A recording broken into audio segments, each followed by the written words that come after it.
So here we go again, still outside the Sierra Madre casino, but working hard to get inside. Because I think those penny slots are just gonna be awesome. I've heard that penny slots have better odds for winning, but I don't actually know because I've never really been to any gambling place before. Really, I don't think I'm all that great on luck either, so it's probably for the best if I just ignore the slots. But maybe I can just do one or two, I mean, it's a penny, right? And after all, how many times does a person get into the Sierra Madre casino? Not very often apparently, because a lot of people died trying to get in. So, the gambling must be really good. Or something in there must be really good. Maybe the hotel service is pretty good. Actually, wait, no.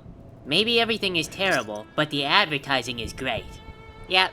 Yeah, that sounds about on par with what I would expect from, well, this whole trip really. I'm pretty sure I'm gonna go up there, and once you realize that the town is all dilapidated, not cared for, the casino's probably gonna be the same way, because it's not in a very good area. So Elijah, he probably heard all these advertisements that were like, loosest penny slots around, loosest slots, and he didn't realize that loosest isn't really an objective thing. I mean, what does that even mean, loosest? Could mean that they just didn't screw down the slots to the floor very good. That would technically be true, not false advertising, but not a whole lot of fun for Elijah, or anyone else. I think we're all due for a big amount of disappointment. Dean too, there's probably not a lot of money in that casino. I mean, they're using a company script, right? Not exactly a company script, but the little poker chips that you have to use for everything around here. So that casino's probably full of those poker chips, but they don't actually mean anything. All the money's probably off in a Swiss bank account or something. That's the whole point of company script. Although, now that I think about it, I guess that really with the casino, company script doesn't make a whole lot of sense. It does when you're inside the casino and you're gambling and they don't want you walking around with like $100,000 in your pocket. That would be a bad idea. But before you leave though, you get those chips converted into $100,000 and then put them on a credit card. Or I guess you could carry them around in your pocket if you really want, no one could stop you. But point is though, you really don't get anything out of a casino if you go there and you put in real money and then you get fake money in return. I mean, what would be the point? Every other casino would be better. And I know that you can turn the chips into prizes by putting them into those little machines. Wait a minute. Was the Sierra Madre a Chuck E. Cheese's for adults?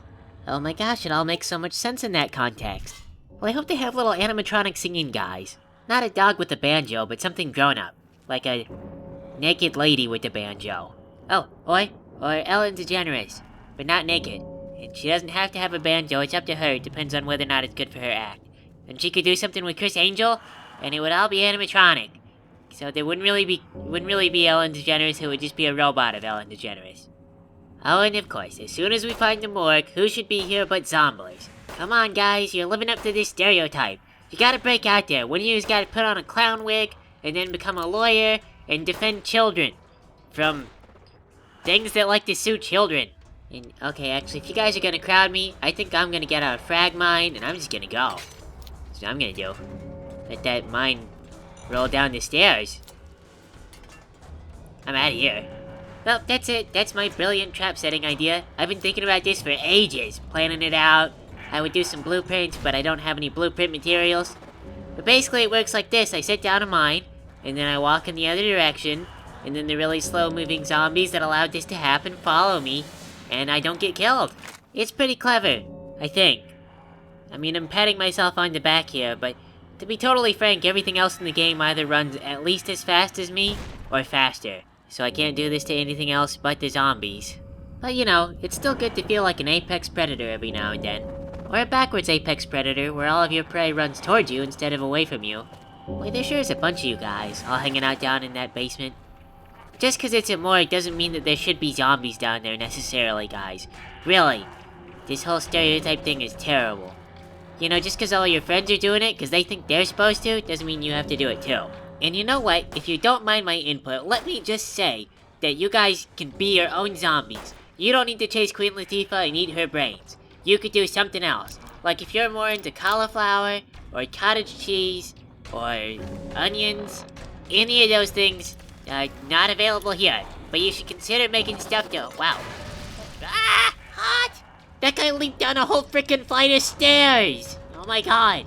They should have some kind of rule on that, like a sign, please do not leap down a whole flight of stairs into a gas bomb. Also, I'm thirsty. Now seems like a good time to deal with that. Man, now that I'm close to this guy, he's doing the frickin' lunging spear trick. I guess I could shoot him to death, but I don't know. Maybe I can get away and throw more mines behind me. Yep, chase me! Chase me! Frick! This has gotta be the most agile and dangerous zombie I've run into so far. And I know I've lost every single battle with every creature in New Vegas that I've bumped into, but hear me out. In terms of zombies, this guy is really dangerous. Okay, I know he looks a little bit silly back there behind the girder, but still, my greatest nemesis. When all this is over, I have absolutely got to write a book about these guys. Some kind of anthropological study. Like Jane Goodall. Except with zombies. Oh, and instead of properly watching the apes and making sure that she knew what they were doing, she just shot them with an assault rifle. Now, I know what some of you are thinking. My research methodology is flawed, because shooting the zombies causes them to act differently than they would be if they weren't shot to death. It alters their behavior and screws up my test. Well, let me just say to you who are critical, that I will admit that in my paper, and I will leave it to peer review to determine the veracity of my statements. But I can say at least I won't make a repeat of what Captain Cook did wrong. Because what Captain Cook did is he went to Tahiti, and he saw them doing sexy naked things. And sometimes they did that, but that was only on the rare occasion. But he went back to England and he told everybody that Tahiti was full of sexy naked stuff. That wasn't true though, because a lot of British people came by later, and they were like, hey, where's all the sexy naked stuff? And the Tahitians were like, what sexy naked stuff? And the British people were like, well, we heard from our friend Sailorman Andrew that he came here with Captain James Cook, and when you guys showed up, there was this girl named Fran, and she did sexy naked things. And the Tahitians said, oh, Andrew paid Fran. And then the British say, oh, okay, are we supposed to pay you? And the Tahitians said, no. And see, that would have been bad if it happened just one time. It would have been embarrassing, you know, but everyone would have done it once, and then they all would have gone home. But the thing about a situation that's embarrassing like that for everybody is that when you go back home to England, I mean, you invested all this time and money to sail all the way out to Tahiti, you don't tell your friends that you didn't actually get to see Fran. I mean, just think about how dumb you would look. All your friends probably thought you were silly for going to Tahiti. They said that there were naked girls there in England. They were perfectly fine. You didn't know them either. But you said, no, I heard from Andrew. These girls are naked all the time. It's amazing. So then you scrape together all your money, you save up, you get a boat ticket, you get on the boat, you sail across the ocean for months. It's a very harrowing journey. And then you finally arrive at Tahiti, you get off the boat, and the Tahitians tell you you're stupid too. It's probably kind of an eye-opener, but maybe a bit too much of an eye-opener. You know, not one you really want to tell your friends about. So you go back to England and you tell everyone, oh yeah, I totally saw Fran. She was great, just like Andrew said. And what they don't think about is that in their bid to not look dumb, it only encourages other people to go to Tahiti and ask around for Fran. So month after month, these English people keep showing up in Tahiti asking where all the sexy naked stuff is. And meanwhile, Tahiti has got its own politics and things going on. So in 1 month, one tribe had some agreements with another tribe, and then things went sour, and now they're having a big fight. And then the English show up, and they say, hey, where's all the sexy naked stuff? And they say, what sexy naked stuff? So then the next month goes by, and a tribal leader dies. And now everyone's gotta figure out who's gonna be the new tribal leader. It's a really big deal. And then the English show up, and they say, hey guys, where's all the sexy naked stuff? And Tahitians say, what sexy naked stuff?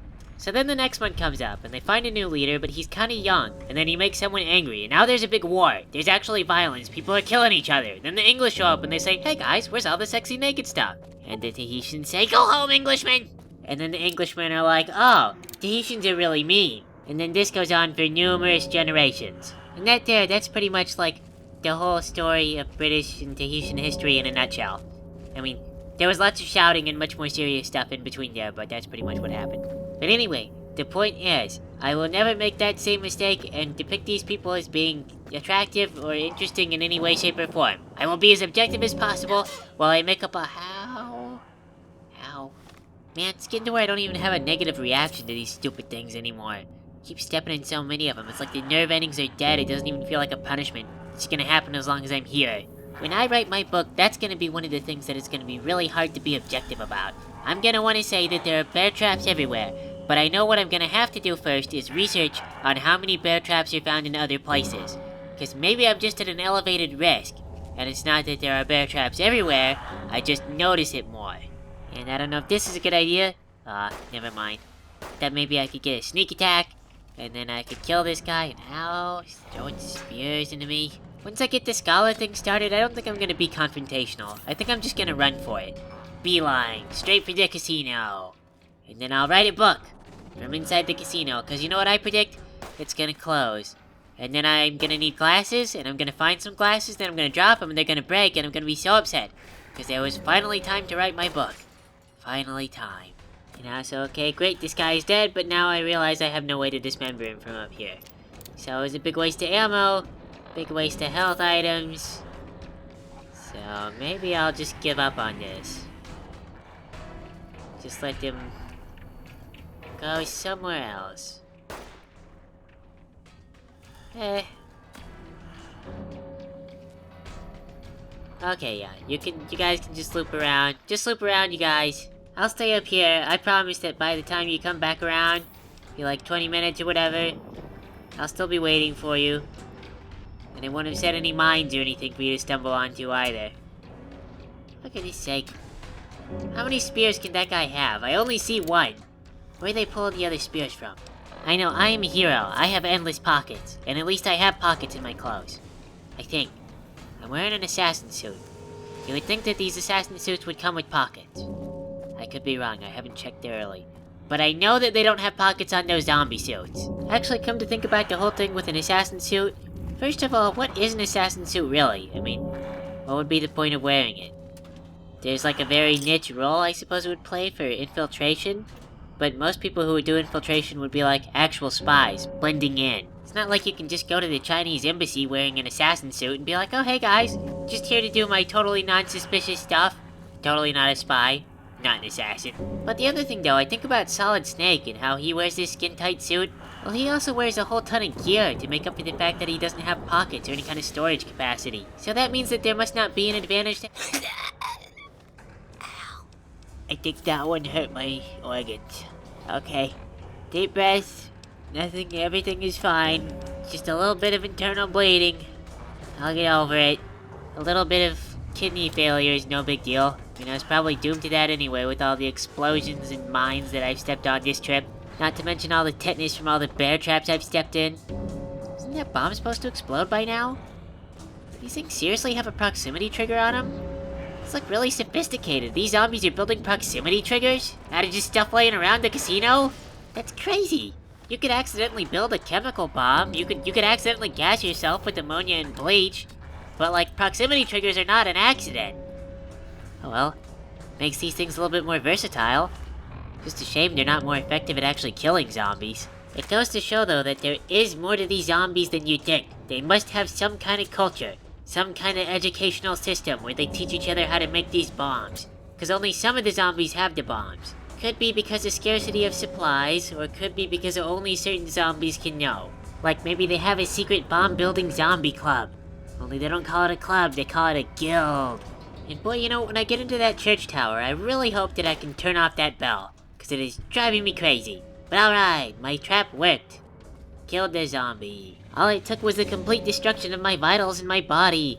Which makes me wonder if maybe I should go all the way back to that clinic and use the autodoc. That's one thing that's really frustrating, is that autodoc showed up like really early on before I needed it. Now if I want it, I have to backtrack a long ways. Oh man, one of these freaking radios. If they were just someplace obvious where I could just see where they were, and shoot them out. Just seems like kind of a cheating concept almost. Like if there is a place where I can go to find them, it's almost trial and error. Because if I wander the wrong place, or I just trust myself and I run into someplace dangerous, then my head explodes and it's too late. Okay, here we go. Come on, come on, come on, come on, come on. Don't be any radios up here. Okay. Well, this place is safe. Don't be any radios. Don't blow up my head. Don't blow. Ow, I don't even care. Well, hello there, radio. Found you. I also found another bear trap. Good job on my part, expert trap detector over here. Boy, if I got a doctor bag for every time I would need a doctor bag from running around the Sierra Madre, I would be okay. Of course, that's not the case. Life is kind of unfair. Also, how the heck are people supposed to get from building to building when the only way to climb around is through the rooftops? Is there a more convenient way to get into places? Oh man. I can hear those zomblers. I can hear that there's a ton of them. We can go activate this thing, and then there's gonna be like 60 zomblers in this room, isn't there? Up here we are. This is the control panel. They're down there. I'm up here. And... oh. Super stim pack. That could be useful. Well... not super eager for this. But... I suppose now's the time. So, I'll catch you guys later. Thanks for playing with me, everybody.